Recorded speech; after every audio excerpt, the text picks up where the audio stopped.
I have to admit, Malebolgia, I'm rather impressed. Who'd have guessed that you would be so cunning? You've always been such a clumsy, obvious sort. Blood oaths and butchery. Still, you gambled everything, and you lost. Time to pay the piper. And you think you're here to collect? Perhaps. You are out of bounds. This is still my podcast. My power here is absolute.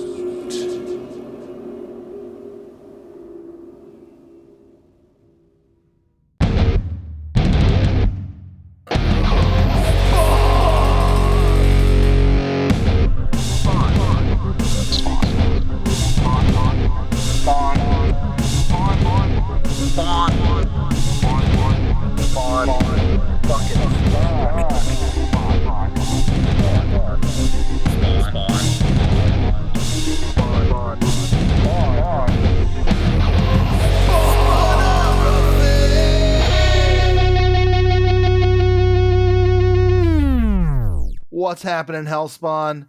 Welcome back to Spawnography for a very special episode because today we're covering Spawn number 100. Before we get into that, my name is George Marston. I'm one of your hosts. Pronouns they, them, she, her. With me, as always, is, of course, Pierce Lyden, pronouns they, them. How you doing, George?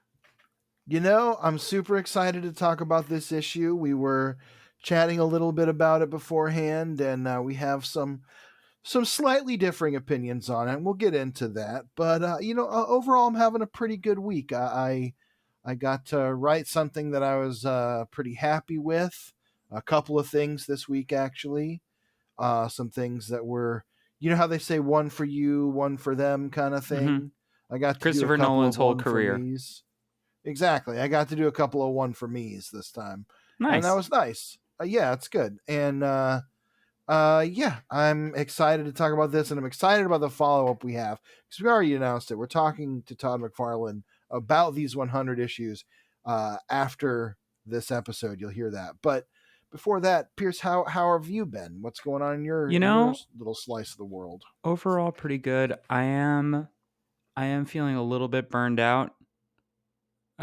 Just in life ways. I coach a lot, and the seasons are ending or like winding down, and I'm just sort of like I'm about to be able to breathe.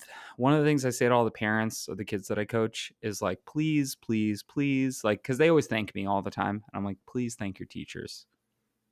Teachers do so much. They spend so much more time with these kids and have to deal with 30 of them at a time. If I have 15 at a time, I am overwhelmed, and I'm just teaching them to play hockey. I can yell at them. I can make them do laps, like teachers have to like kind of teach them things that matter. And it's tough. It's tough. And they're under fire right now. Educators at all levels and at all spectrums are under fire, especially if your kid needs anything beyond the normal level of care or anything like that. So yes, definitely thank teachers, and maybe consider looking at some of your local school boards and stuff like that, elections coming up, and voting for candidates that will help your kids and help your area. 1,000%. Kind of piggybacking onto you there, but 1,000%. And also, fuck charter schools, fuck the privatization of public schooling. Absolutely. Like, please, people, like, I understand that our politicians are demonizing public schools across the board. Doesn't matter what state it is. Public schools are really important. We need to support them. Anyway, I'll get off my soapbox a little bit. But yeah, that's kind of where I'm at.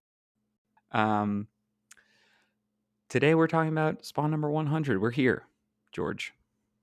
Here, finally, at the 100th issue.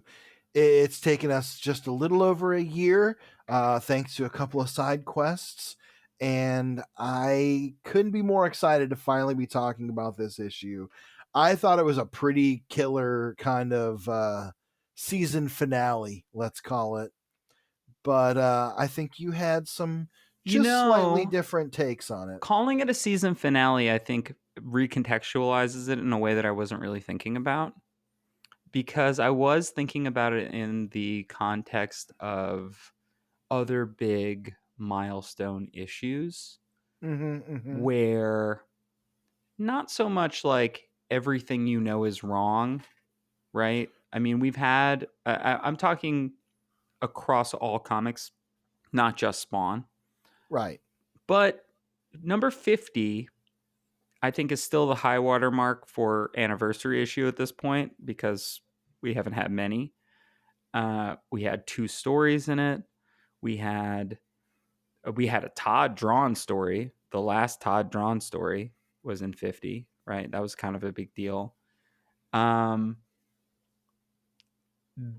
This issue does this very similar, has kind of a similar overall setup to 50, in the sense that we have a very human-centric story and we have a very Spawn-centric story.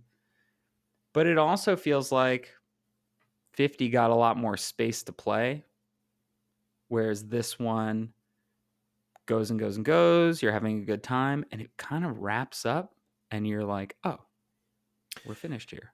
And I think that was the thing that threw me a little bit. 50 ends with sort of like, holy shit. And this ends with like, holy shit? I mean, it's some big holy shit stuff happens in here. Let's not undersell it. This is a milestone issue that has like some stuff in it. But if you are looking for the end of Al Simmons' story and for all of those threads to be wrapped up, it's not here. Right. I don't think that's necessarily a problem. This, to me, to compare it again to a season finale in a way, feels like, when a show isn't sure if it's necessarily going to come back for another season. This feels like, if you want to get off here, which I probably wouldn't want to get off here as a reader, I'd be like, give me 101 for sure. But if you want to consider this a bookend in Al's story, or in a chapter of Al's story, that's there. If you want to consider this the bookend, that's really what it is. It opens up another chapter in his story. It's not the end of Al Simmons as Spawn, but it does sort of lay in the last few puzzle pieces of what we've been reading for 100 issues now, and it does kind of finalize the trajectory that he's been on. It pays off, to me, all the Chosen One stuff, in a way. So before we get into it any further, though, Pierce, hit me with the credits. Cool. This is Spawn number 100. Todd McFarlane and Image Comics present Milestone. Plot by Brian Holguin, Todd McFarlane. Story by Brian Holguin. Pencils by Greg Capullo. Inks by Danny Meeke and Todd McFarlane. Copy editor and lettering by Tom Warzakowski. Colors by Brian Haberlin, Dan Kemp, and Haberlin Studios. Dedicated to Wanda, Cyan, Kate, and Jake.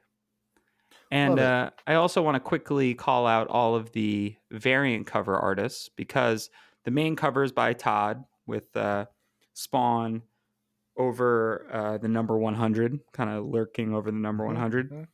But we also have covers from Ashley Wood, Frank Miller, Mike Mignola, Alex Ross, and of course, Greg Capullo. Greg Capullo. So when we last left our hero, Abinzab, he had been asking asking is really a nice way to put it, but he'd been interrogating them about who sent them to do what they did, which is send Urizen to Earth unleash Urizen and start the apocalypse. And they finally break through maybe whatever spell was kind of cast over them, and they say Malebolgia, which I think as a reader, fucking Bolgia, we were not necessarily expecting. No, I was actually expecting Mammon, or technically what I was really expecting was I was expecting it to be God. Really? some kind of, yes, I was expecting it to be God, like as a twist of like God wants to do another apocalypse now, but the That's only way really to do it interesting. is to unleash hell. And I didn't necessarily voice that because I had my suspicions that it wasn't going to be that, but now that we're on the other side of it, that's something that I thought could be a possibility. But Malebolgia, I think, is really the best way to pay it off when you really think about it. Hmm. And when we get into Malebolgia's reasoning and his explanations about his actions and the way Cagliostro and Memon interact with Malebolgia and Spawn in this story, I think it pays off and kind of underscores and really finalizes, takes away any questions that a reader may have had after all this time about what Spawn's actual role here is and what Malebolgia has meant by all the times he said he's pulling Spawn's strings. There's so many layers to all this that gets wrapped up pretty neatly. That's true. It does, to bring you back to the point you made about it being like the end of a season. Mm-hmm. It does have that feeling in that sense. That is really recontextualizing my feelings because I wasn't really thinking about it that way. I was thinking about it in the sense that, and we'll chat with Todd about this, about his feelings on Yeah. the approach to this. But like, yeah, you could almost call this answers. Right. Almost, Almost. not quite, because it's open-ended enough by the end. But there are moments where you do get answers for things, whether or not those answers work for you. I think that is like reader to reader, right? Sure. But I think on the whole, you are correct. Yeah. So Spawn number 100 opens in the eighth circle of hell. As it says, the air is stench and still heavy with the stench. Sorry, stale and still heavy with the stench of seared flesh and brimstone. And we get this absolutely kick Yeah, ass it's cool. Malebolgia on his like weird twisted throne as he's like howling into the ether that his secret invasion of Earth has now been made clear. The thing is, technically, that could have that could have led Heaven to invade once this is revealed, but that won't happen, as we'll see. Something else will happen. I'm kind of getting ahead of myself here. It's fine. As Malebolgia is sulking in his realm, and I love this panel of him fully sulking, like with his arms crossed like a child. He's confronted by fellow devil Memon, who as always appears as kind of a suave gentleman. And we still also don't have a clear picture of Mammon's role. No. Within the hellscape. Yeah, through their conversation here, which we kind of quoted at the beginning, it sort of becomes clear that Memon wants Malebolgia to be deposed. Right. Probably he's a little junior. because he wants to ascend in power. Right. We finally find out that Mammon is a little bit more junior in power to yeah, Malebolgia. He's on a lesser ring of hell. Right. And while he didn't necessarily engineer this, he seems to be the Dick Cheney of the situation, ready to swoop in and take advantage of it. And that's a reference. I don't even know what that's a reference to. One thing that's a little weird about this page, one thing I don't really love, is the flow of these panels. After my power here is absolute, it does go in the sort of opposite direction that you're used to, where it says, then it's now go, I do not answer to you. I read it the opposite way. I see what you're saying. I read it the opposite way for whatever reason, and I was like, that is weird, but it's fine. Yeah, it's a little off on the 180 rule or whatever in a way, but like it kind of flows down and around the page almost in an S shape, and it kind of works. It's fine. But yeah, I see what you're saying, that there's a little bit of a hiccup there. That's a nitpick. Back on Earth, yeah, just a nitpick. That's fair. You're allowed those. Back on Earth, Ab and Zab are begging not to be exposed to Malebolgia, and Angela is basically telling them he's the least of their problems. Angela. Angela, and they explain what Malebolgia's scheme with Spawn has actually been this whole time. Which at this point we know. Sort of. We sort of know. Yeah, We know that that what it we know was is. Go ahead. that what like we know that it was somebody had to start this so that somebody would so that the opposite would attack, right? And so in this case, we Right. find out that it was Malebolgia, so that heaven would do something, and then hell would have license to rain hell on earth. But what we find out more here is what this means for Spawn and how Spawn fits into this and what Malebolgia's plan. You know how Malebolgia's always been like, everything you do, you're playing exactly into my hands. Yeah. You think I didn't plan this? And we find out that that's ultimately true in the sense that he enlisted Al Simmons and sent him back to Earth specifically because he believed that Simmons would not follow orders, would not become his general, and would instead be the one who would allow him to take his fully formed army into Earth by quitting, leaving the power vacuum, and allowing him to summon Urizen. Question. Go ahead. Do you buy that? I mean, I buy it in a retroactive sense of like, here's how we got to explain all this. That definitely feels like one of the most retconny retcons I've kind of ever read, in the sense that Malebolgia had a very clear plan at the outset. Now, was he tricking us also into that? Like, wait, did he need the... So, if I'm understanding correctly, the void needed to happen so that Urizen could even be summoned? Or could he have just summoned Urizen at any time? That's the thing that's unclear to me about this issue. That's fair. Yeah, I guess that's what it's saying here, is that when the balance between heaven and hell was upset, that's what allowed them to summon Urizen for whatever metaphysical reason. Okay.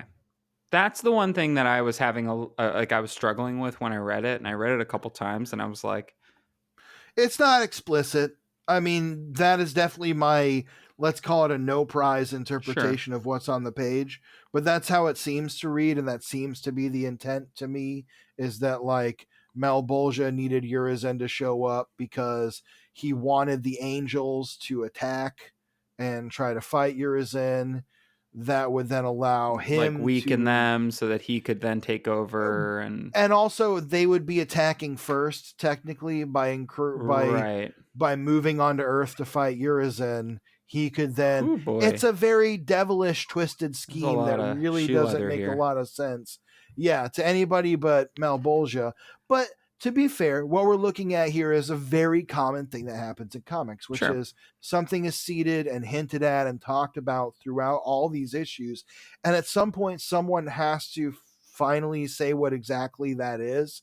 And in a lot of cases, you just have written yourself to a place where that explanation is a new thought born of all the old hints and the new story that's been told. Or maybe a better idea, or maybe it's just finally needing to figure it the fuck out.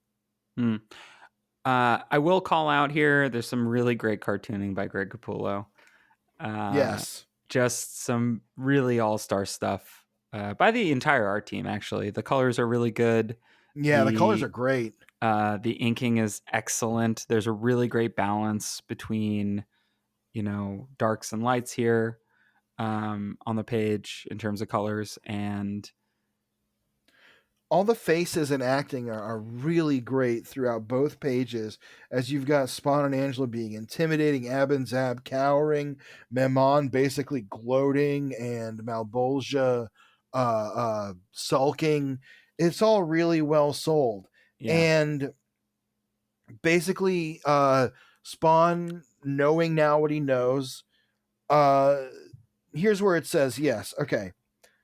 Sorry, I'm going to pause for 1 second. Here we go. Okay. It says he had us unleash Urizen. He wanted a war to begin for the armies of heaven and hell to cover the earth. He wanted Armageddon. So it was basically a ploy to get Urizen unleashed because that would topple the dominoes that would finally lead to Armageddon. And Spawn says, why? And they say to take over Hell, all of it. While the armies of Hell waged war on Earth, he was going to usurp the other 8 circles. He promised us power. And Spawn says basically, get the fuck out of my sight. Angela's like, shouldn't we kill them? And Spawn's like, they don't matter. They're nothing now. Only Malebolgia matters. The thing that I realize that I'm missing here is that Malebolgia never cared about Earth. That Malebolgia was doing all of this to start a war that the other circles of Hell would respond to.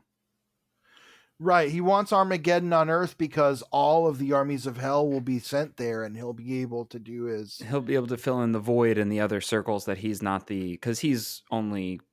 The Yes. problem is that we haven't seen many of the other circles of Hell. I know that we did see them a couple of times. We haven't spent time in them with like their lords. We haven't spent time with Memon and his domain, that kind of thing. It would have been cool to see all of the Hell Lords.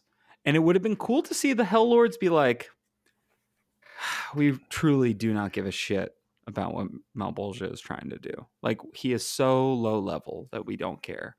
But Malebolgia's relatively high level at this point. But he's the 8th level. There's only 9. I know, but that's low. No, that's high. High is 8 is high?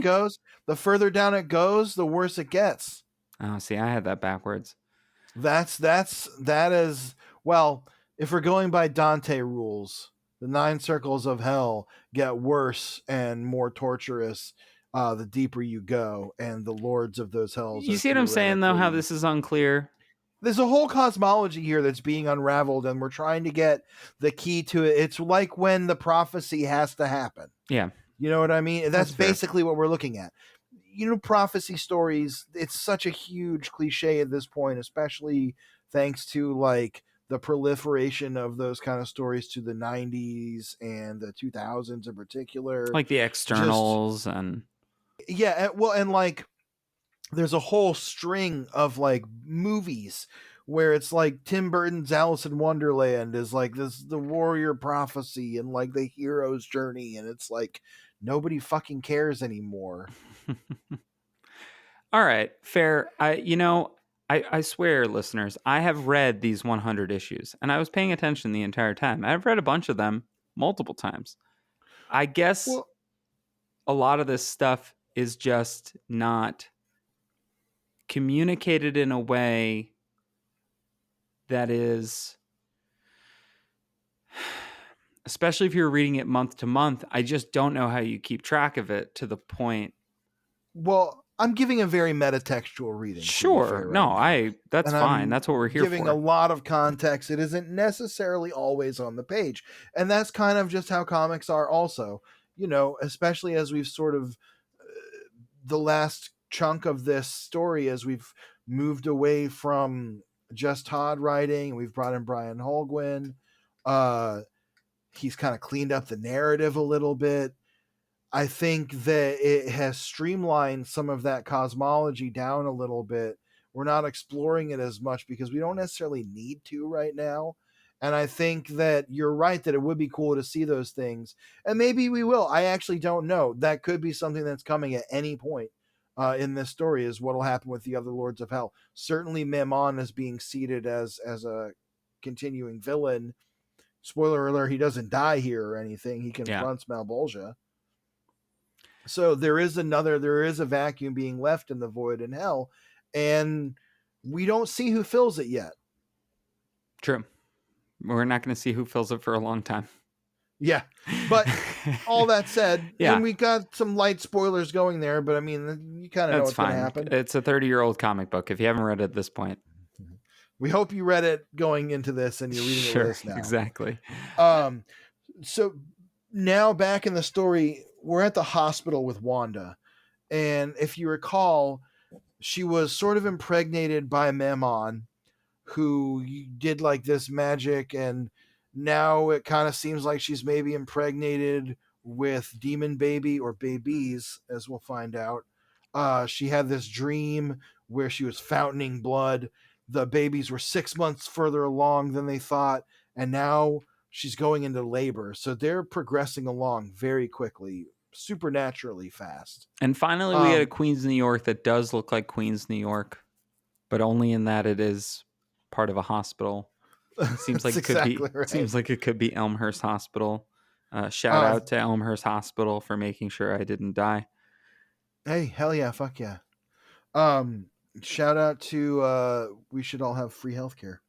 Um, I love this page. I think that It's great. interspersing the panels with the like her heart monitor and kind of focusing on little focal points throughout it really sells the urgency of this kind of moment and like the chaos of like trying to diagnose and save someone's life in the moment. Good callback to 50 as well. That's pretty Yeah. much what Todd did in 50 with Yeah. Terry. So, I said earlier that this has a lot in common with the structure of issue 50. Listeners, you'll remember that 50 is half a Terry being in the hospital story and half a Spawn doing Spawn shit story.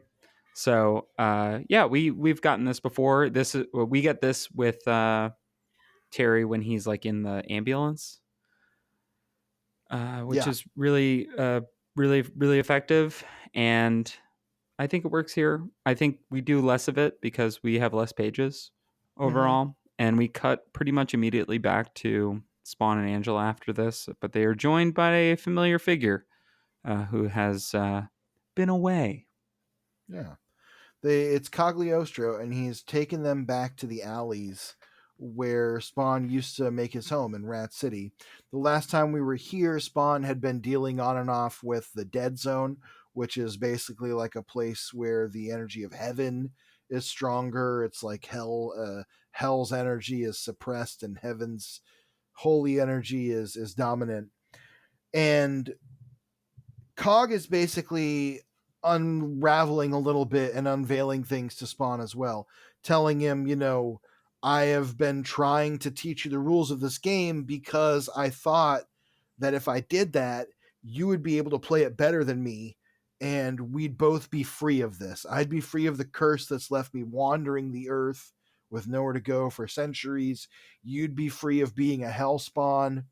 You'd be able to regain your humanity, and he says you were more daring, you chose not to play at all, Yeah. which I like that Cogs being like, you kind of were just like, fuck it. It makes me wonder too if like part of Malebolgia's long game is Cagliostro as well, right? Yes, that's also Cagliostro, as we possible. know, is a former Hellspawn. He's been in Al's position before and was the reality of Malebolgia's eventual plan, or did it like come to him later? But like, did he take a really, really, really long time to put all these pieces into place? I mean, I think that Well, that's an interesting avenue to explore. yeah, it's a good question. He doesn't necessarily address what he knows about Malebolgia's plan here, but he does say he says Malebolgia took a big risk. The other lords of hell will be furious with him. None will stand by his side. This is your chance, Spawn. And he opens a portal to hell. He basically says to Spawn, look, the dead zone is more than just a place that is like bound to heaven's energy. It's a portal to heaven. And here in Rat City, where you have made your home, is actually a portal to hell. Now, again, this isn't necessarily unprecedented in this story. We've seen Spawn go to hell from his alley Yep. many times, and we've seen the hellish energy that it takes on, the creatures of the night and the worms and stuff showing up. It becomes more and more Byzantine, and sometimes they say that like the you can't find your way through it. I like that he's basically saying like, yeah, it's cuz it's a portal to hell. And it's kind of funny that Spawn didn't it's not been blatantly laid out like that before, but I appreciate it. And it also works here as a way for Cog to send Spawn into battle with Malebolgia to kill him.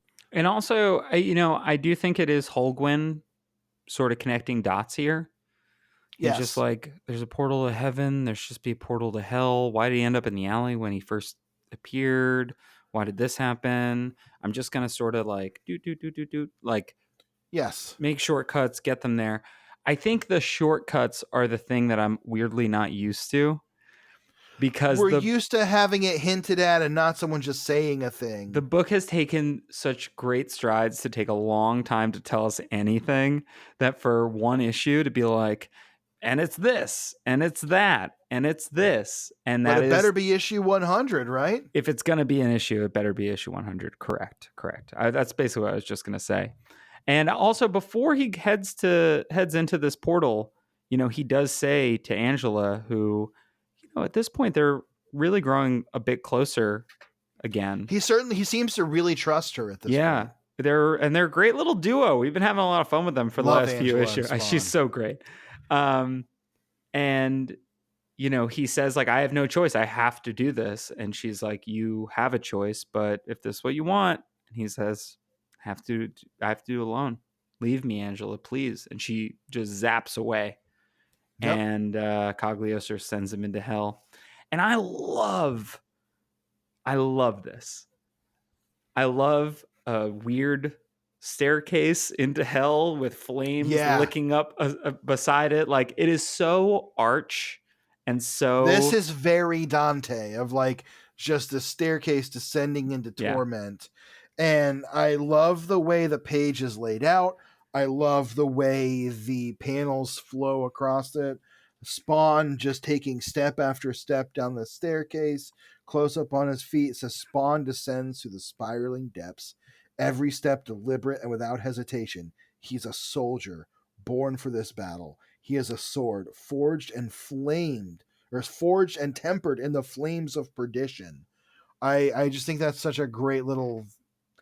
It sums up who he really is at this point and why, in some ways, he hasn't been able to step beyond his role before. There's so much more resolve here. And I think Yes. every time that we get moments of Spawn / Al, because I think at this point we're a little past Al, they're a little bit more separate. It's hard to say.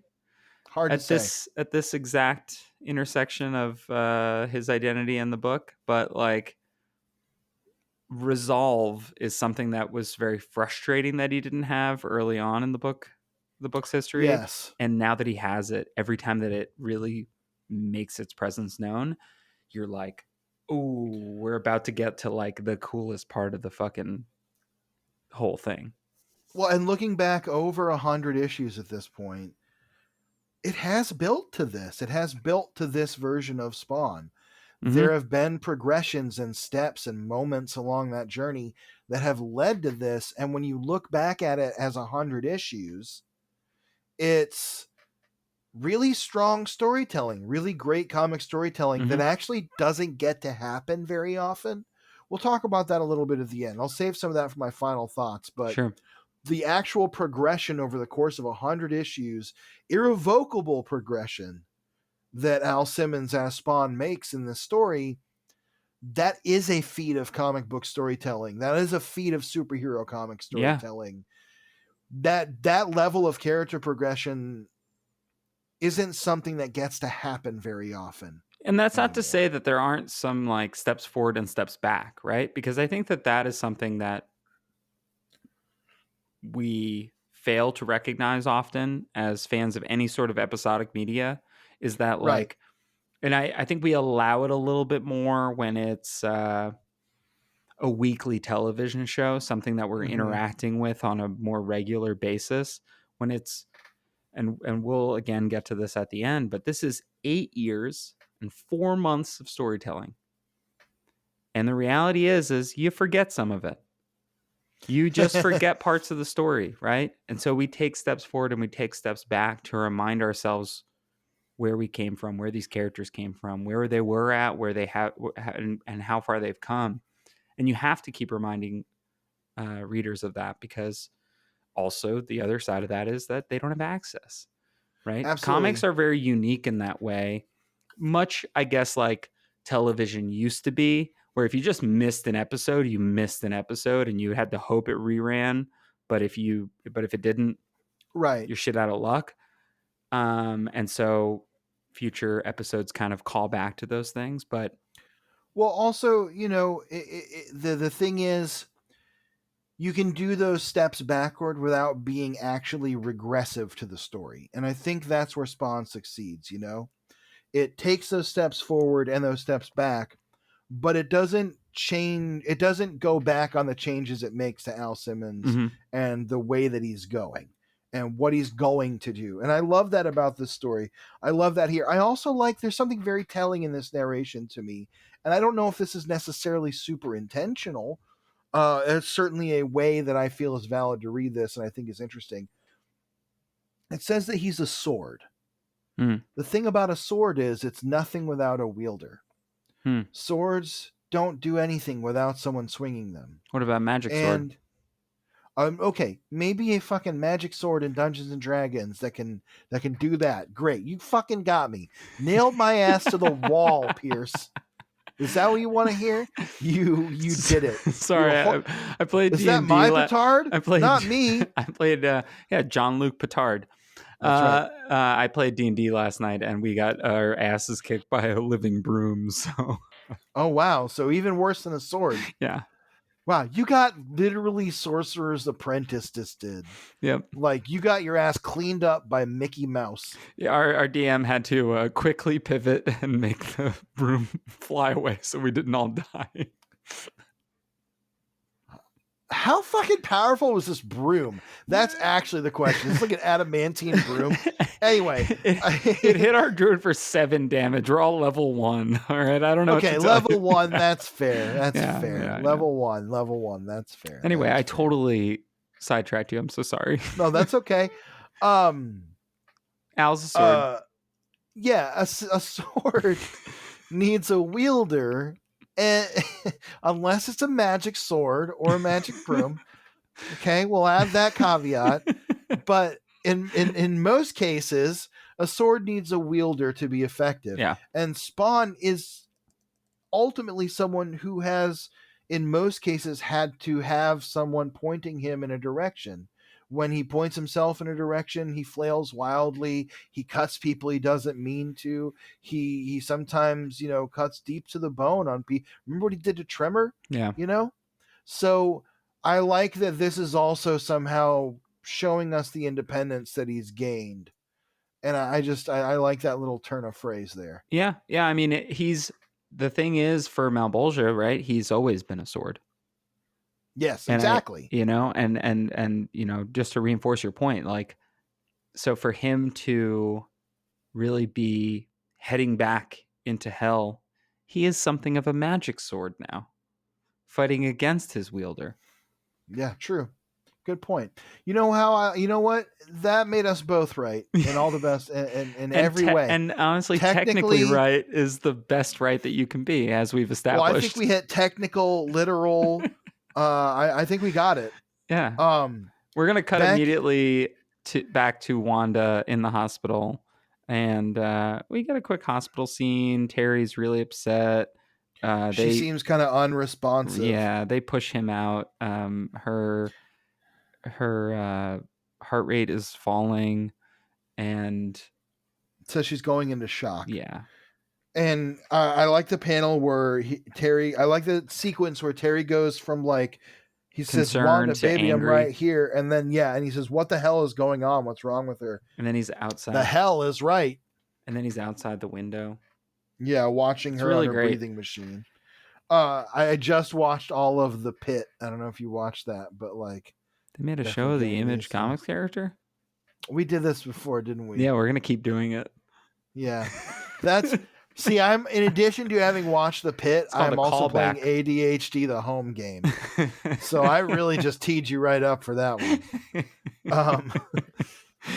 We're gonna cut back to hell, and we're gonna see some old friends here.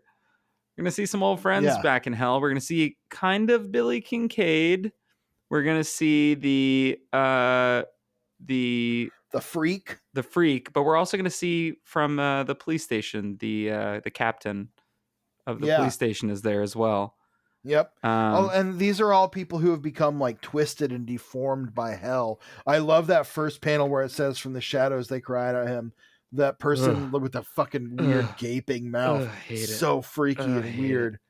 but Spawn is walking through hell, and all the people he's killed and sent to hell and fought. Is that even Cygor there? Oh, Um, yeah, I guess it's a Cygor. it's an ape-like It's a guy. Cygor. It's Yeah, not it's an the ape-like Cygor. demon. No, but it's a Cygor. Ah, Bowery. Um, But there's also but even in these panels too, right? Like even behind that, like not Cygor and definitely the freak, in the background there's that big hulking. Who is that? Right? Like and yeah, even behind the police captain up on the ledge in the background, there's like another there's so many little. people here, Oh, it's and they're so all people cool. that Spawn has sent to hell. And he is carefully walking through, or casually walking through them. It says, "From the shadows they cry out at him. They mock, taunt, spit, and curse. Some blame him for their torment. Some look on him and know how small they really are, and others laugh to themselves at the absurdity of it all.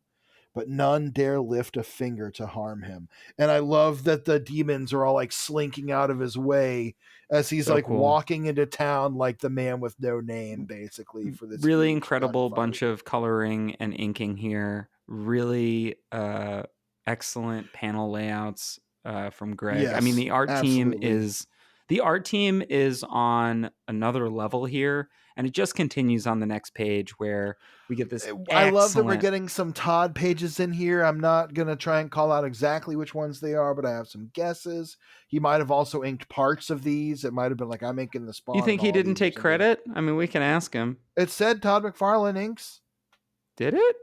Yeah. Oh. We didn't Oh, stop you're to harp totally on it. right. You're totally right. And I just kind of breezed over it. Yeah, yeah. I think you're 100% right. I'd be so curious to know exactly what he had done.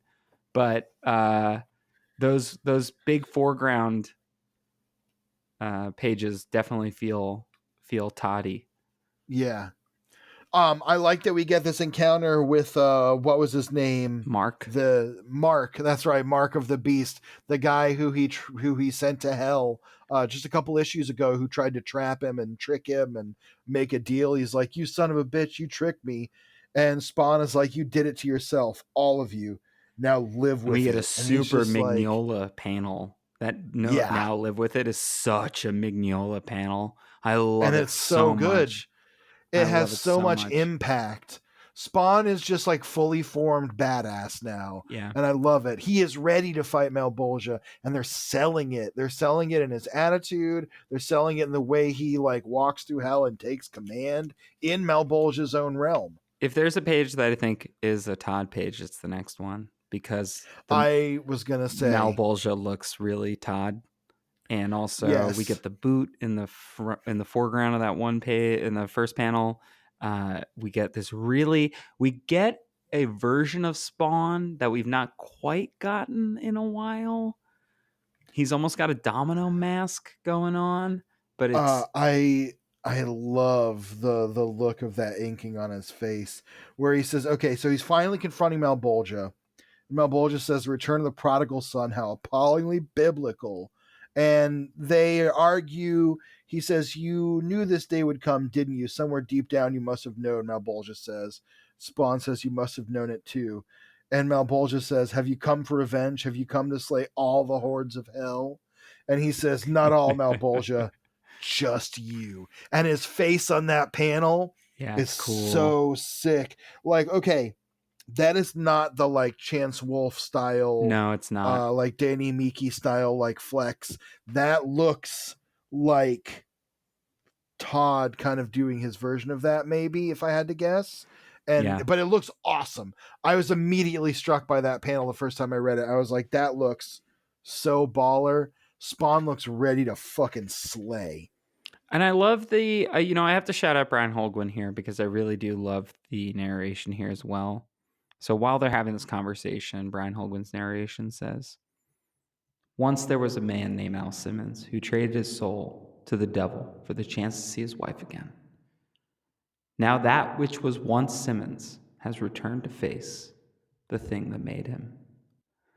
And it just like, you don't really need that. It's in like, that is what we're seeing on the page. Yeah. But to have a narrator in the scene, sort of like reminding you that this is like you're about to see something really epic.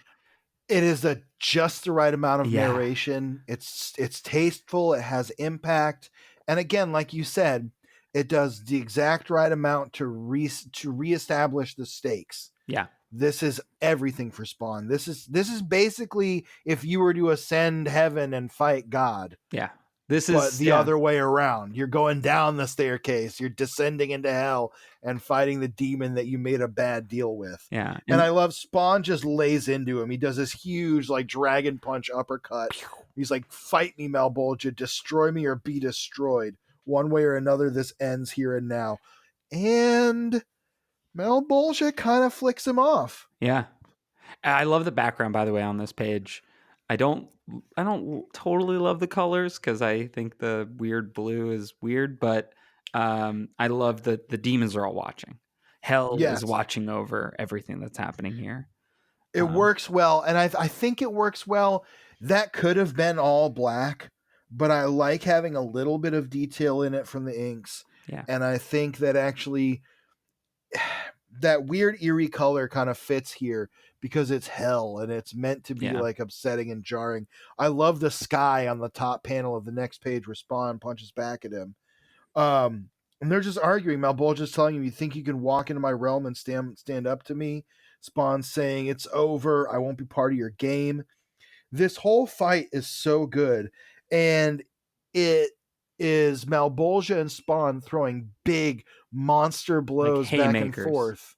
Absolutely. It's the kind of fight you want to see. Like when you see like fucking Thor punching Thanos or something, and it just is like massive and it's shaking hell and stuff. You know, one of the things that I think for folks who are not comics readers, typically, that the reason that they're like, oh, the movies, I'm a fan of like superhero movies, but I don't really like the comics because they're so static, right? Because they can't imagine the motion. Do you have a favorite? Do you have a favorite like superhero fight scene? Not to put you on the spot, but no, the one that comes to my mind, and I'm not going to claim this is my all-time favorite. Okay, if I go for like a long extended thing, the original Avengers ending is like perfect. But like the whole sequence of the Battle of New York, so to speak. But I think that's a little broad. I think if I were to boil it down to just like one fight scene, I love the Thor Hulk gladiator fight from. But if you're going to throw it into comics, and like to put into comics fight, yeah. Oh, I'm sorry. I thought you were talking about the okay. MCU. I worded it weird. Yeah. A favorite comics fight? Yes, I do. Okay. It is the end of Ultron Unleashed. That is the story that really the movie Age of Ultron is based on. It is Kurt Busiek and George Perez, the Masters, doing one of their best. R.I.P. to George Perez. The best ever fucking do it. Does the cover for Spawn 101, so we'll be talking about him soon. Hell yeah. George Perez is one of my all-time favorites. Him and Jack Kirby, Mike Allred, Mike Waringo. We'll go R.I.P. Waringo. R.I.P. Ringo, one of the best of all time. Shout out to friend of the pod, Land Pitts, who years ago gifted me with a head sketch of Shazam by Ringo. So cool. It's really, really wonderful gift. I cherish it to this dang old day. My favorite, so Ultron has hordes of Ultrons. They've invaded this country and basically demolished it. And the Avengers show up and bust through the wall, and it's this huge confrontation where Hank Pym just fucking demolishes Ultron. And with the Avengers, it's so cool. If I think back to comic fights, a lot of my favorites are Avengers. My other favorite is also Kurt Busiek Avengers. It is drawn by Kieran Dwyer. It's from the end of his run. It is where Captain America and Kang fight as like 1,000-foot tall astral projections in space Fuck yeah. with Kang wielding Damocles' base as like an actual sword. I almost bought the pages from that at Comic-Con once, and I snoozed on it, and I will always regret that. If you own those pages, George will buy them now Don't say for that. They're half probably the worth. price that you paid. Well, As what a is your gift. favorite? Yeah, as a Mine gift. are Simonson, and there's Yeah, two specific, and it's from his Thor run. It is, well, I guess one is not Simonson drawn, if I remember sure. correctly. The fight with the Midgard serpent, I'm pretty sure is Mm-hmm. Buscema. It's written. Yeah, that's a Sal Buscema issue, but it's all Love splash the pages, Buscemas. and the Buscemas are incredible. But I think the all-time greatest scene in all of comics is holding the bridge at Yaller Brew. I knew it was going to be that, and I don't blame you. It's It's a got to be classic. that. It's the coolest fucking thing ever. It has, we're talking about narration here, and it's kind of why I don't hate narration in comics. Is there's I don't no hate narration in comics either. no, I don't think you do, but I do think that people have gotten down on it in the post Frank Miller, post sort of a lot of writers wanting to be Frank Miller. And it's interesting because we've definitely gotten on the narration in this book because it has been long and kind of overblown and just like not really telling us anything. And it's also not always the best written stuff in the world. It's not compelling, right? But Executioner holding the bridge at Yaller Brew, goddamn, I would get that whole page tattooed on my back if it didn't cost $1,000,000,000, Million, right? yeah. But like that is to me the way to do a fight scene that is not. I don't need to see every punch. I'm sure that people would point to like the Invincible fight scenes Mm, because the big 32 panel spreads, which is super right. cool, and shout out to those artists, Yeah. Stegman and Corey Walker. Really cool.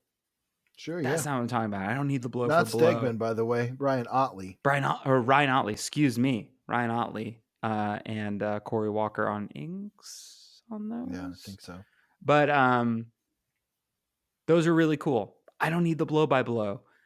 I just need the Sometimes vibe. it's cool. Sometimes another great fight scene. Also George Perez. Also Kurt Busiek. Avengers versus JLA when Batman and Oh, Captain America fight hell each other yeah. in the sewers, and they are like going blow by blow, just negating everybody's fights in this huge, crazy layout with so many panels. And it ends with them both deciding, with Batman basically being like, if we kept going, you might beat me. But I can tell by the way you're fighting that you're not trying to. And Cool. they're like, I'll we're also buds now. I'll Do also we just become say BFFs? Frank Miller in Dark Knight Returns. The Batman Superman fight's good.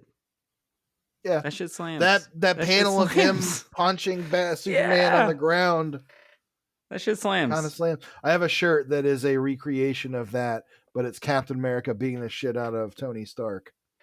Oh, you know what then? I have one more, and it is a Thor thing, but it is Thor beating the absolute snot out of Tony Stark in Thor #3, and JMS's Thor #3 Oh yeah, that's a by good JMS one. and Olivia Coipel. That's also the run where he dents the Silver Surfer, right? Yep. And uh that is after he has come back after Ragnarok that had happened Yeah. in like the late 90s. He had been dead for a while, and he comes It's like back. part of Avengers disassembled, basically. Yeah, and he comes back and he finds out that Tony had cloned him during Civil War. And he Yeah. comes back and he's just like, "What did you do?" And Tony was like, "I just did what needed to be done." And he beats the shit out of him in Louisiana, and he just Yeah. destroys his. He doesn't kill him, but he destroys his armor. And Tony is Yeah, just like like, "How am I supposed to get home?" And Thor walks away and just says, "Walk." And like, super good. man, ah. Listeners are definitely getting a taste of like what we really like in comics right now. For me, it's honestly, I don't know if we've ever really gotten into this. Like, what do we actually really like and listen to? And we won't go into a huge diversion on that, Sure. or like and read, I guess I should say. Uh, We um, have a lot of overlap, but we have also stuff that we sort of diverge on. yeah, absolutely. I mean, I won't go into it too deep, but I will say my all-time favorite superhero comic run, like just a volume, is the Busiek Perez Avengers. That is just my favorite. I love it so much. For me, it is. Ooh, it's so tough. It's Simonson Thor for me. It's Simonson Thor for Yeah. me. And because of that, I have the softest spot in the world for the Louis Simonson, Walt Simonson X Factor. I love it so much. I love it's so Hey, shout out to the Simonsons. I yeah. know I've told the story of when I met them, Yeah. but they're great folks, great creators, wonderful artists, writers, editors. Yeah, Yeah, for me, the Simonson's Thor run just really captured my imagination in a way that I didn't expect it to, and I'm pretty sure I've mentioned this on the show, but getting to meet him randomly when I visited my brother in college, I was headed home and I saw Boston Comic Con in the basement of some hotel before I got on the bus, and I go down there and there's Walt Simonson sitting by himself just at a fold out table, grabbed a bunch of his issues for $1 from the dollar bin, which is disrespectful. And I have a bunch of all the Frog Thor issues signed, and I just got to ask him about working on those and what it was like to work at Marvel in the 80s. And like, so cool, so cool. Absolute sweethearts, both of them. And the thing is too, it's like those are folks that loom large, especially in the era of comic that we're talking about. Like to yeah, bring it back like a little bit, but like Louise Simonson, an absolutely legendary editor, put listen, listeners, if you've never read Claremont's X-Men is a book that, yes, it is written by a creator who I consider a genius. However, genius needed to be pointed in the right direction.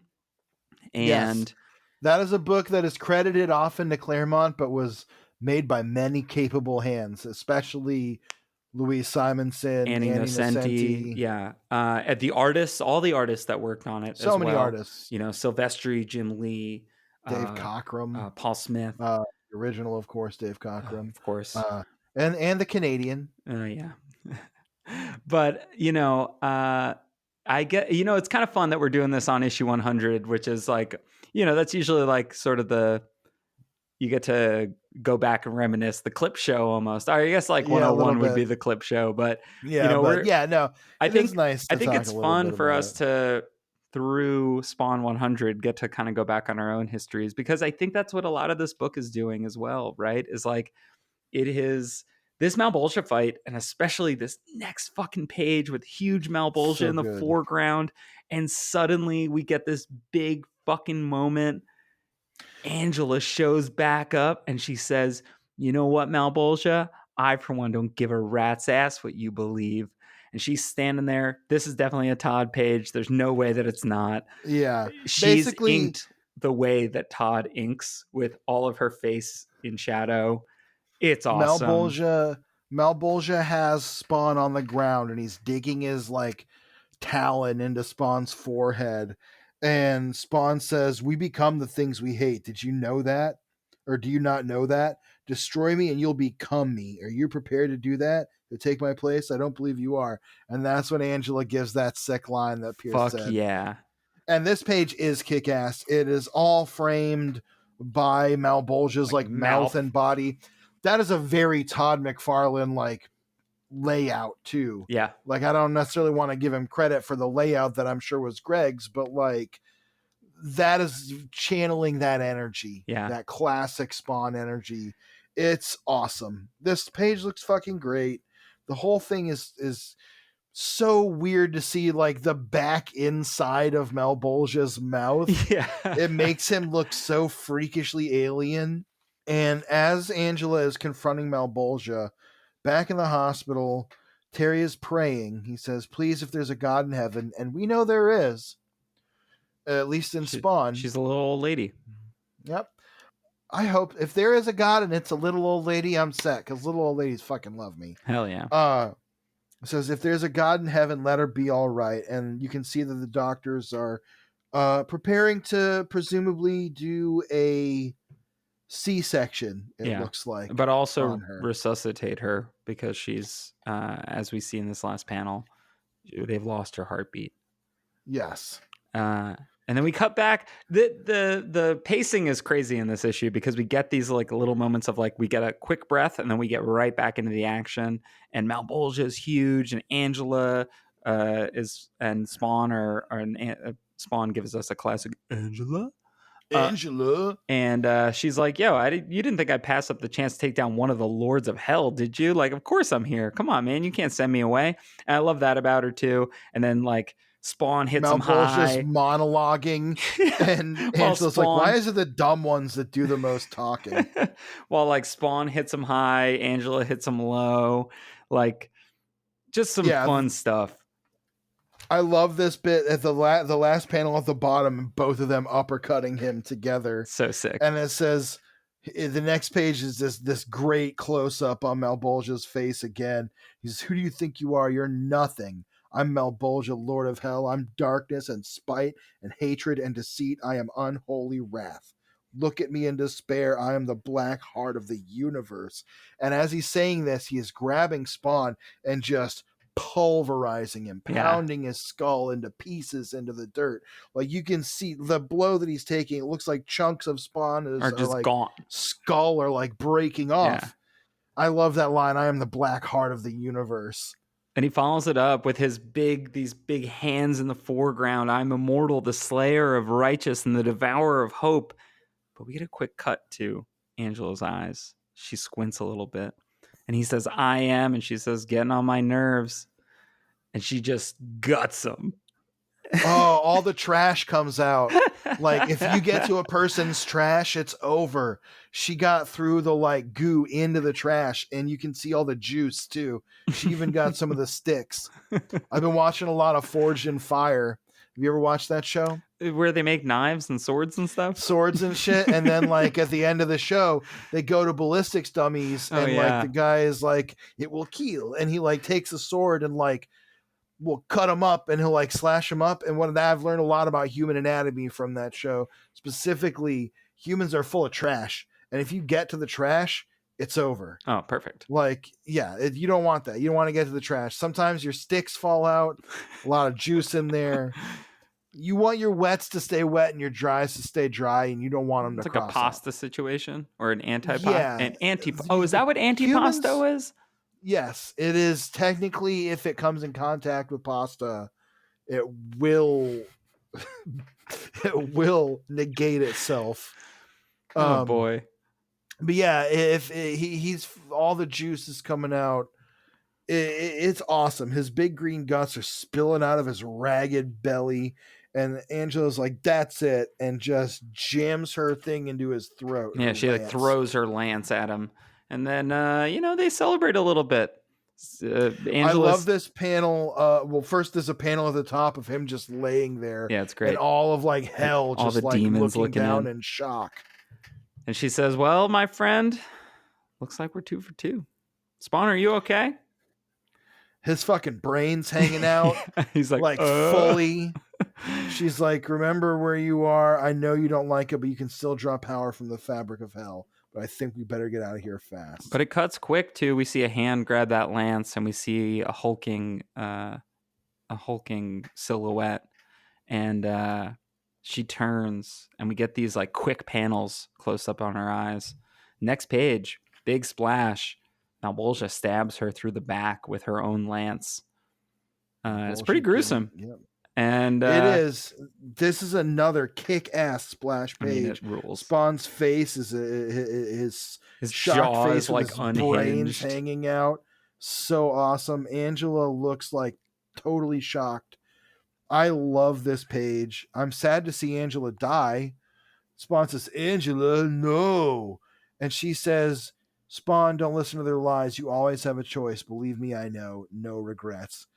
Spawn takes her sword, lunges at the near-dead Malebolgia, and hacks his head off his body. And we get another great fucking page, another great panel of him hoisting Spawn Malebolgia holding Malebolgia's head. So metal. But of it's course, so kick-ass. It says Spawn's war cry shakes the very timbers of creation, reverberating across the world. And then a light clapping. Bravo! Yes, indeed. I must say you're turning out to be more useful than I imagined. Saved me the trouble of doing it myself. And Mammon appears. Yep. He says, you did exactly what I was hoping. He says, one lone soldier walks straight into hell and challenges his lord and master to combat. Unthinkable. And yet somehow you won. How did that happen, I wonder? It had to be more than luck, surely. In any case, the king is dead. Well, it was more than luck. They had an angel. True. And basically, Mammon says, like, listen, this throne is open. You can take it now. And Spawn says no. He says, I've made my choice. I don't want to do this. I don't have any interest in this. And he takes Angela back up to heaven, and they say, Hellspawn, we've come for our sister. It's a great page, actually, too. I love that page. Yeah, that's one of the really moments I was talking about earlier, where, it's Spawn cradling Angela and all the angels, the legions of heaven, all spread out across the void. And they say, she belongs with us. We shall lay her to rest in a place of honor. He hands her over, and they say, as for you, Hellspawn, the throne has a message for you. You have redeemed yourself. You are forgiven. The gates of heaven are open to you.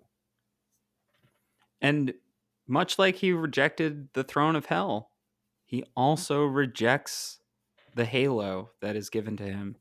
He says, I don't want your forgiveness. You're no better than they are. And one more thing, stay away from my world. And pretty cool. It is really cool. And it reestablishes him as these are my alleys moment. Earth is Spawn's alleys, and it reestablishes kind of his status quo in a way. Mm-hmm. And we'll see how that pans out. Yeah. We'll get a little taste of what happens. An angel visits Wanda, who is still hurt.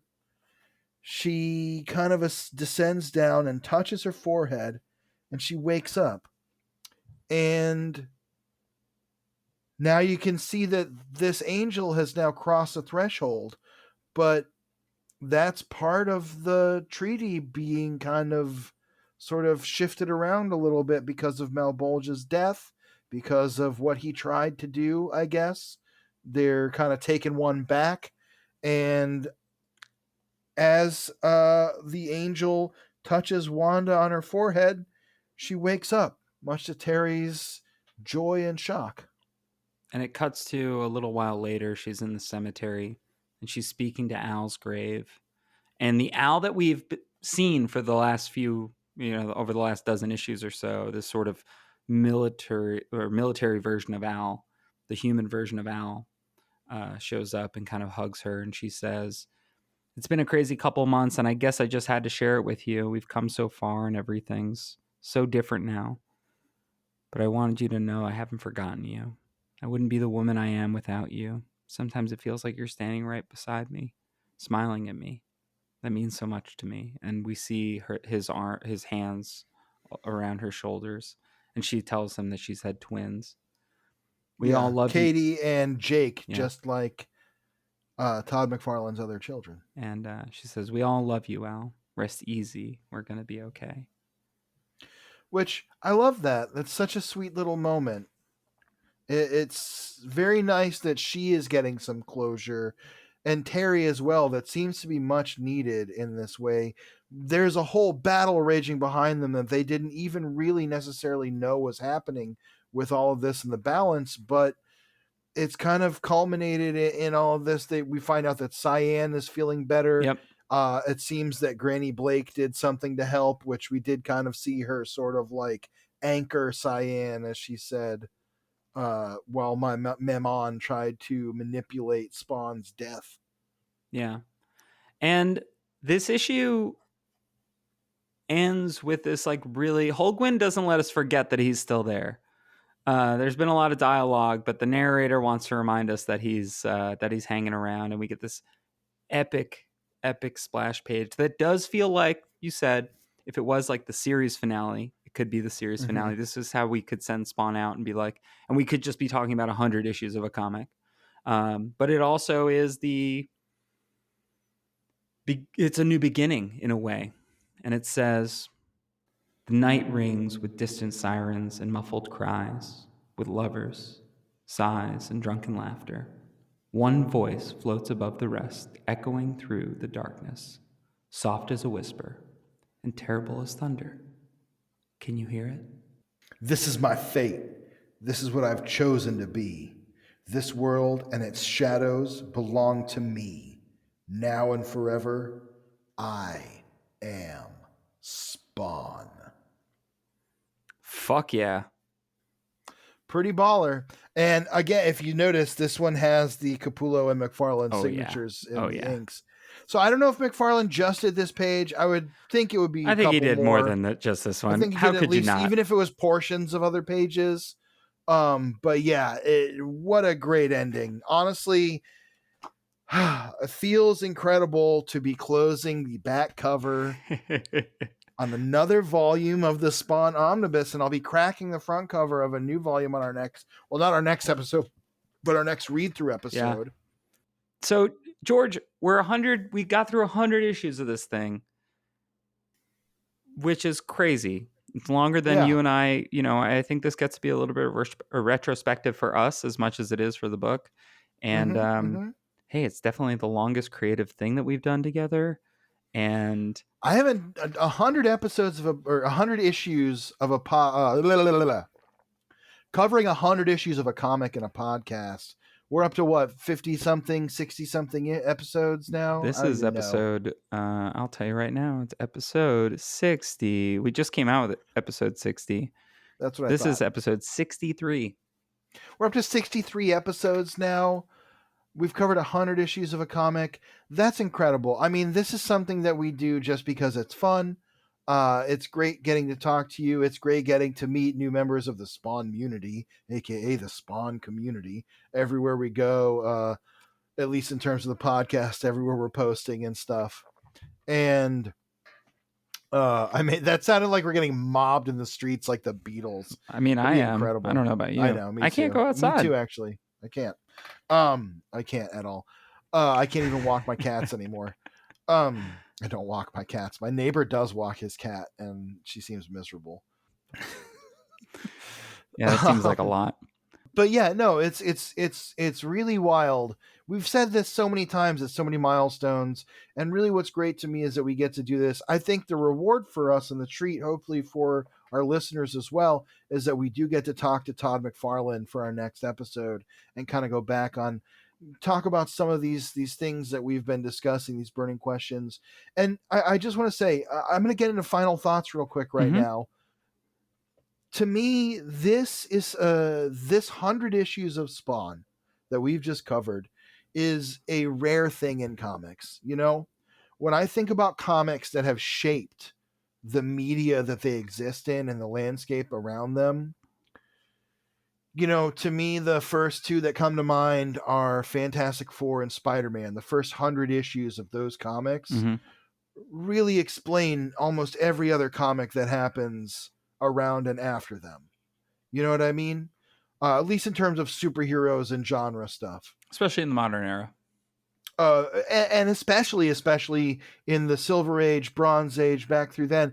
If you want to point to a comic that has that definitive scope in its own era, these first 100 issues of Spawn are a treatise on what comics were in the 90s, told through the lens of one of the only comics to get to take that 100-issue journey, let alone the hundreds of issues that have come after, but one of the only comics that gets to make that 100-issue run in the modern age, even in the modern age of the last 40 years. You know what I mean? Like that modern age, the 90s the 90s comic landscape can be summed up in these first 100 issues of Spawn, which take us from the 90s into the 2000s and I think they're as good a treatise on the comics of their era and as much an influence on the comics of their era as those 100 issues of Fantastic Four and Spider-Man. Maybe not seen as groundbreaking in the same ways, but groundbreaking in the way that we view comics now, which is when someone launches a comic, especially like a genre comic or especially a superhero comic, they expect it to become that franchise, to have those legs that stands the test of time. Marvel wants every, like whatever the fuck, character to go 100 issues, to have the legs to do that, to have the strength of publication and creative identity to do that, but it just isn't happening anymore for anybody. Yeah. And so Spawn is one of the last big superhero comics that gets to do that. And I think reading through it and seeing that history, that comics history unfold, and really that comics stylistic history unfolding as well, it's been an incredible journey. And I'm really excited to get to dig into it with Todd and kind of talk to him about it on that level. Yeah, when I think of the past baton, right? If we're going to Right. think about comics history in that way, right? Obviously, we have Siegel and Schuster creating Superman. Great. We have Batman getting created. We have Marvel of the 60s kind of exploding onto the scene with 8 books because they were limited in the number of books that they Right. were allowed to publish. But even still, you're seeing like a lot of But Stan and changing Jack. the landscape over Forever. like just overnight, basically. Forever. As we've discussed, some of those characters, they go through fallow periods. Then we have the comics of the late 80s, a new boom for Batman, for Swamp Thing, for things a little bit outside the norm of superhero comics, even when they were superhero comics, your Animal A Man's. lens of quote unquote mature storytelling that is aimed not at the kid fans, but at the adult fans. Right. But at the with the same same time, characters. we're still seeing the continued success of X-Men, a book that more adult maybe than much other Marvel fare at the time. I would say by However, the late 80s, but in the 90s, well, and then kids and X-Men. But that's what I'm saying is that like that evolves into something that becomes toyetic is a word that exists now almost because of that era. It's a word. Yeah. Because of that era. And what's interesting about it is that for many fans of X-Men of the 70s and 80s, the 90s is almost like, oh my God, they sanded off all the edges of the thing that I liked. However, It also represents this kind of like new era, this new kind of edginess where maybe because of the sort of artist-driven revolution that we saw in the 90s does lead to something like Spawn. However, none of the stuff that comes out of that comes out of the image boom lasts this long. Right. Nothing has its longevity. Whether that's through pure stubbornness, I think it's partially through that and partially through savviness, through knowing what the market is going to be. Mm-hmm. And I mean, that's what's interesting to me. Okay. When we talk about like, I keep bringing up first 100 issues of Fantastic Four and Spider-Man, to me are like the treatise on like how to comics do it. of the, yeah, exactly. So, and they are for so many people, so many comics, whether we know it or not, come from those as a Bible. Mm-hmm. Those were created at a time when comics were rolled up, put in your back pocket, you sat on them, threw them away, you read them on the train, left them on the train, cover got ripped off. You were selling momentary enjoyment that was not necessarily meant to be preserved in amber. It's interesting that Spawn launches in an environment and lasts in an environment where preserving that thing in amber becomes the mission and becomes the style almost, and is made with that in mind in many ways. Made with the idea in mind that Todd wants to go 100 issues, 200, 300. He is achieving what he always wanted, which is to have Spawn still going. And when you look at, like, say, Stan and Jack and Fantastic Four, that was a last ditch effort. Some would that is perhaps Apocryphal, perhaps yeah. somewhat apocryphally a last ditch effort by Stan to write the kind of comic that he wanted to do, or see the kind of comic he wanted to see published. That's a good way to say it, because his writing, whatever. It wasn't an attempt to launch an empire. Right. It became that. It became that once that door became open and Stan Lee saw those, moves that he could make and ways that he could kind of drag this industry in around him. We don't give Stan Lee credit for a lot, but we should give him credit for kind of organizing and creating the environment in which a comics industry even Could exists. exist. Yeah. And there are a lot of other people to thank for that, but like, he is certainly one of, if not the godfather of that, one of them. Anyway, all of that aside, all those Stan Lee caveats aside, it's so interesting that Spawn is almost the other side of the coin, where it's created in order to last long, not to be a flash in the pan, not to be ephemeral, with the intent of building this thing around it that has become so much bigger than Spawn. McFarlane Toys, even making toys for some of his comic book competitors in DC and stuff. I just think it's so interesting and so compelling, that narrative of history laid out across these issues and across these 100 issues, this era of Spawn. We've often dipped in and out of, like, talking about the backside of, the inside baseball, a little bit of the comics. And I think when we get down to it, that is as compelling a narrative in the comic industry as any other. And I think that, again, these first 100 issues of Spawn stand the test of time as one of those legendary chapters of comics that is worth reading, from its primordial kind of like sort of ephemeral form all the way up to its fully realized, hard-edged, like this 100th issue. We just talked about how we've seen it all come together now. Yeah. That's such an incredible journey to get to take. And also to know that you're going to be writing, or plan to be writing, an issue 100 when you're writing an issue 1. That's not a thing that was being planned when, like, Fantastic Four #1 was launched. That's what I'm saying, What I really think that Todd has done is he's set something of a blueprint for what your career can be. And we're talking about this on May Day. And Image Comics. Hail Satan, by the way. Walpurgisnacht. But Image Comics exists because of belief in workers' rights. In a way, from its outset, right? Is saying, like, hey, this isn't fair, so we're gonna go do our own thing. The difference between Todd and the rest of his Image founders, and you know what? Over the course of this podcast, I've definitely gotten way more defensive of Todd and of Spawn than I probably have been in the past. But I think that that's part of the journey.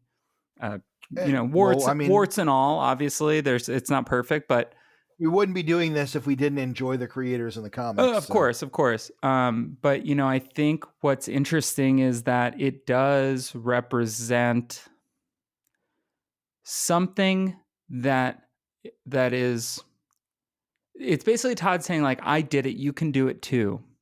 And there's only one creator that I think in the past, since issue 100, has done it, and it's Robert Kirkman. And there's a reason he's the co-founder. Yeah, he's like a co-founder now, or a co-publisher now at Image, and is really kind of doing his thing. And if you want to talk about somebody who's taken the baton on being kind of business savvy, look at his Energon universe of titles now, where and also Walking Dead. Walking Dead exists as this is sort of the genre du jour of the moment, and I'm going to do my version of it, and I'm going to do it better than everybody, and I'm going to make it last for as long as it can. And now in Todd's case, it's not that Spawn was better than every other superhero comic coming out, but it lasted longer than every other Image founder's flagship title. Well, I think something I have to say that kind of came up while we were talking about that is, I did not expect when we started this podcast, I wasn't specifically a Spawn fan. Spawn for me was, and we've said this over and over, was an artifact of nostalgia from my childhood when I loved the toys and responded to the comics Mm-hmm. in a way that I, as an adult, kind of felt I had grown out of. Reading back through these comics, if you had told me a little over a year ago or whatever before we started doing this, and I was like, yeah, what the hell, why not? That I was going to be deeply invested in really loving these these issues, and like that Spawn was going to become one of my favorite comics and one of my something I treasure as an experience of reading and not just as this nostalgic artifact. I don't know if I would have believed it, but it has tapped into all the things I love in comics, Mm-hmm. all the things I love around comics, the history of the people involved in them, the narrative of how they're made and what that means, the history of how they relate to each other. And also, it's just kind of fun and carefree to read a comic like this now and know that, like, to read a comic like this and get through these 100 issues and feel like I actually put in the effort to something that was worth reading. I read a lot of old comics for my work. Sure. I leaf through them all the time. Sometimes I am just in agony leafing through these old comics trying to get the information, do the research I need to do. Spawn isn't like that. It's fun to read, and it's a great comic to read if you care about comics. Yeah. I mean, one thing to note is that for a lot of Spawn fans in the subreddits that I mostly lurk and hang out in, and the general consensus is that Spawn's been going for 360 odd issues at this point, is that, yeah, start at number 1, jump off at number 100 because it's kind of an ending, come back in at like 296. And because 296 and 297 tend to catch you up on what's happened. And also, we're eventually, Al's going to leave us, right? We're going to be hanging out with Jim Downing Right. for a bit. And we know that's kind of coming down the pike. For this kind of next 100 issues, for our next year and a half of a podcast, essentially, I'm really excited to find out what is missing. I think, or what we've been missing, because I think Right. that was something that I found out in these first 100 issues is what I was missing, is that Spawn's not just the book that's always on the shelf every month. It's that it is a much Right. richer than I gave it credit.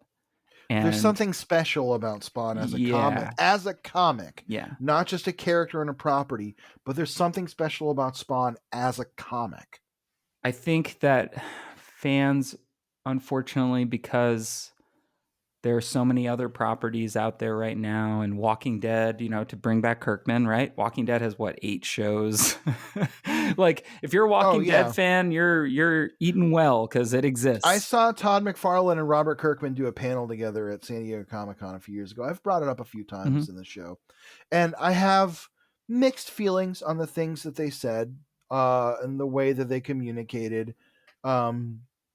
But one thing I don't feel mixed about is that they were both incredibly self-assured. They both had a very specific and serious idea of what comics are, and they were deeply enthusiastic about other people making comics. Yep. And about other people making their art, and about other people getting their ideas into the world. Some of the things they talked about as motivations, they talked a lot about financial motivations. They talked a lot about multimedia motivations.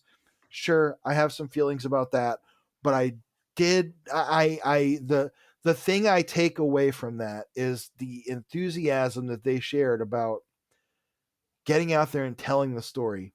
And I think that is, when you look at Todd McFarlane, he took Spawn from a sketch he was doing, and when he's 16 years old, talking about it with his high school sweetheart, to turning their own romance into this like cosmological, like sci-fi love affair.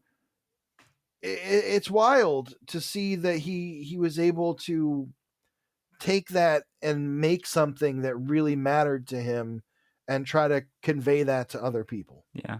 And I think, I have covered a few Todd panels and a few Kirkman panels, never together but separately. And one thing that rings true with both of them, and I would say this more than again, I've covered many other image founders. They love comics. Like, comics is the thing. The other stuff's the other stuff is noise to help make comics. Now, the comics they might be making at that point in time might be, Transformers. That's fine. But also, I know that Kirkman's looking at Transformers as like, I get to let Daniel Warren Johnson loose. I get to let One of the this best. guy fucking loose on this. Yeah, This is the absolutely. best. That is him being like, oh, I get to let somebody make the best Transformers comic that I wish I could have gotten to read when I was the biggest Transformers fan in the world. And that from the is the Spawn. thing. Oh, go ahead. Sorry. No, and that's the thing, is like, that's the goal. Like, even with the Spawn stuff now, right? That's 5-6 books in the top 200, right? On any given month. That is Todd It's being still like, Todd McFarlane bringing in artists he cares about to make comics. And in a lot of cases, it seems like being like, what's your idea? What do you want to do? Sounds cool. Let's do it. Yeah. I mean, we talked to Rob Duenas about Spawn Kills Every Spawn and how many bits and pieces of that story came from just him being like, what do we want to do? And Todd being like, what do you want to do? Let's make something. Yeah. And I just love that. I love feeling enthusiasm about comics. It's hard to do sometimes when you work in the industry, as I do for Newsarama, whose opinions are not reflected in this podcast. Are you sure? I'm actually quite positive. I've done the research. Great. I've double checked. It's good to know. Yeah. So on that note, do we have any back matter from there this? Is some back matter for issue 100. There are interviews between Todd and Greg. It's mostly, I will say, it is mostly them patting each other on the back. Well deserved. Which is well deserved. Well deserved. It is. Again, 100 issues. Not a small feat. It's Greg kind of talking. And a good chunk of that Greg's. It's mostly, it's a lot of that too. It's Greg and Todd basically, Todd being like, well, this is my kid, but you kind of raised him, and that's a really nice sentiment. And I think I will say this, that is the other thing that I'm really impressed with, is that when I first had an idea of Todd McFarlane, is that he was all bravado. And what I realized about Todd McFarlane is that he is somebody very quick to give people their flowers, because he is somebody who recognizes that he does not do things alone, and that he has almost never done things alone. And that he says this to Greg. He's like, Spawn doesn't make it 100 issues without you. I don't make it 100 issues without Tom Warzakowski. I don't make it 100 issues without the many people who have been part of this journey, who have written, who have drawn things, who have been, sounding boards. He's quick to say that. He says that in the back matter of this issue. And if there's any case for collecting these issues in floppies as opposed to trades, is like, the back matter does really help you understand where his head's at. I remember covering in our very first or second episode, covering that first issue where there's no back matter. It's just Todd McFarlane full of piss and vinegar. This is what I'm doing. Kind of not totally fuck Marvel Comics, but kind of fuck Marvel Comics. And like, this, Image Comics, here we are. We're the future. This is what we're doing. That changes so quickly to, well, if I'm not doing this kind of stuff that like readers really want to do, then I'm not doing the right thing. And that's been such a shift over time, and we see it over and over again. There's so much creative and cultural context in a lot of that back matter that it's really sometimes, especially when it's like, I'm 14 and I have 5 things to say. Why did you show Spawn to my dad? Why can't I find this toy? Spawn should meet Jesus. I love this because I showed it to my mom and she hated it, and I didn't like the Spawn movie. And he just kind of takes it all. Like, I think that's the other thing too, is that Todd's really willing to take arrows for his creation. Yeah, absolutely. And listen, at this point that we're talking about him, McFarlane Productions he's fine. He's a millionaire. We get it. He's doing He great. bought the baseballs, right? Mm. But I still do think it is. I know he's Canadian, but it's a very American dreamy type story. It is. It is in the way that comics, that there is a very strong art form of American comics. Yeah, and And also this fits into that sort of tapestry. yeah, and also I think that too often we hear tragedies of comics, right? We hear about comic creators who don't make it, who can't who are exploited by the very thing that they loved so much, and we are reading the creation of somebody who, listen, you might not think that it is Shakespeare, but it at least is somebody forging their own path and saying like, well, this is how I'm going to do it, and I'm going to put food on my table doing it, and I'm not going to let anybody else tell me that it is not worth it, and I'm going to make sure that I am compensated correctly.